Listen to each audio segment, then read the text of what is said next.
I'm thinking about this book that we are creating, and what do you think your dream have been about? Creating this book. What is the vision for you when people open the book? What do you? Yeah. Well, one thing I love about this book is it's it's snackable. You know how you eat a snack? You eat just a very small meal.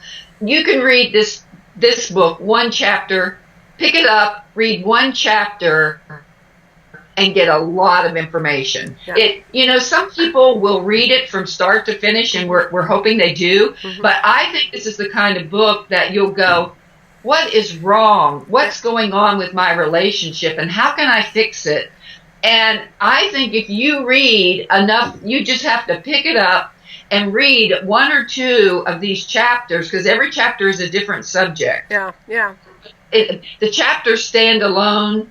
They're almost like each chapter is a book, a small book, tiny little book. And I think it's the way we live our lives today. Yeah. That, how many people have the time to sit down and read a book start to finish, or even read it in 2 days? You get to read it on the train. You get to read it right before you go to bed, or maybe when you're having breakfast in the morning or lunch by yourself. So I think it's a very snackable book.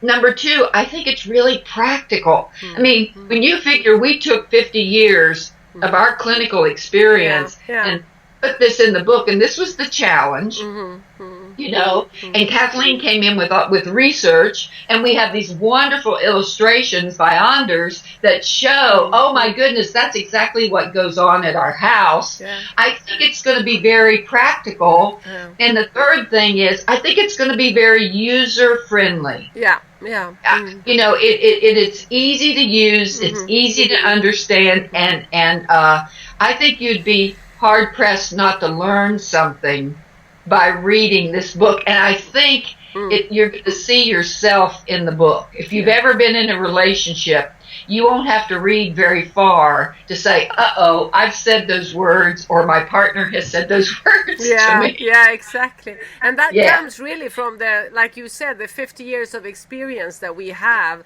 because we've seen so many couples and met so many couples and seen, it's like I usually say, I've heard everything that you can hear, and just look from it from different angles.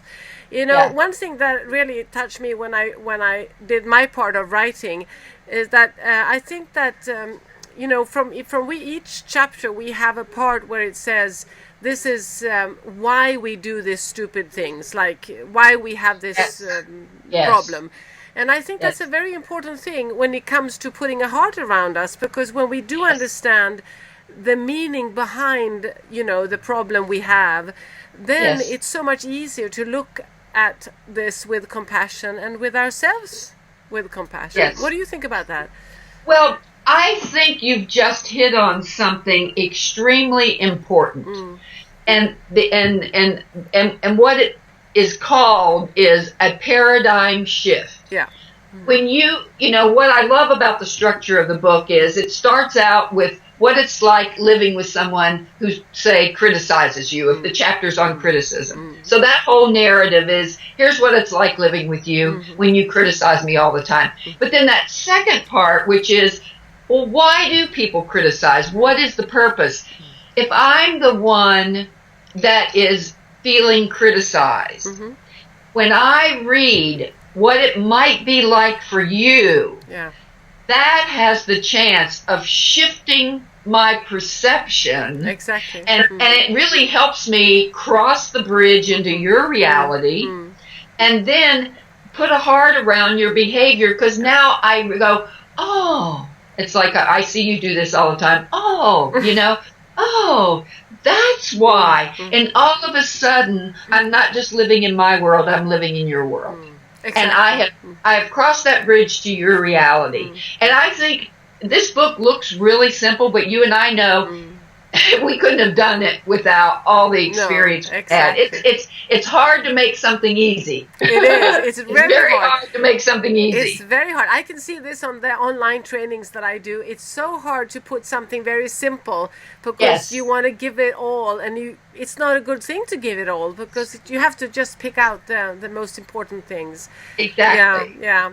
But I'm really, again, very blessed about doing this with you and with Kat, because she's been fantastic in the way that she has mixed your words with my words, and I mean, it's just amazing how she has done that. Yeah. You know, I'm thinking about another way. We can talk more about the book in a minute when Kat comes, if you want. Or if there's something you want to say about the book. Is it? You know, the other thing that wasn't very easy, but I'm glad we did it, is that we made this book gender and sexual orientation neutral. Yeah. It was, as you know, that was not easy. I had mentioned this at a big conference where I was last week, and I was telling some of my colleagues, and they went, how on earth could you do that? And we made that a priority, and at great cost, because it was so tempting. It's hard not to put a gender voice. And I know when we were writing those narratives, at times I thought, this sounds too much like a woman, or this sounds too much like a man. You know, we really consciously try to include everybody in this book. So I'm very proud of that. Yeah, me too. And also because it has nothing to do with, I mean, love is love, you know, and that's why it was so important to do that. Yeah, and Anders did a really good job with the drawings, you know, making them gender neutral. You know, he did that. And also what he said, he wanted to keep them simple, because he said, if I want to do them more, you know, detailed, they're going to look like a man or a woman. So I need to make them very, very simple. So it would be for both genders. So it's very, again, important with simplicity.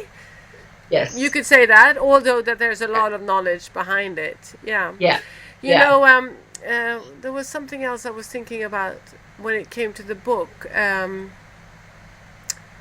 Well, I forgot about it, but I know that for sure there's so often people that call me, and I know they call you as well with the same questions. You know, what am I going to do with this hard person, because this person is so hard to live with, and so on.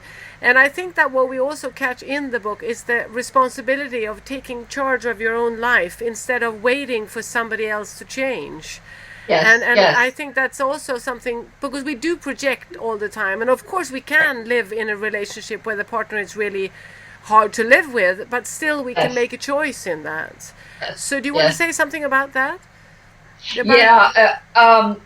When you were saying about the book helping people, I was just reflecting that last week, one of the bonuses you get in the book, although we're talking, like, I hope it's still there when it gets edited, you know, we've written it, now the editor may decide, you know, yes or no, but there's a chapter at the very end where we summarize all of our 6 major skills. And recently I had a couple that I've been working with a long distance through Skype, and I sent them that last chapter, and just having that information was so helpful. I mean, it's amazing how, I think it comes because of all the experience that went into it, and how we really struggled to make it simple in a way that individuals and couples could get it.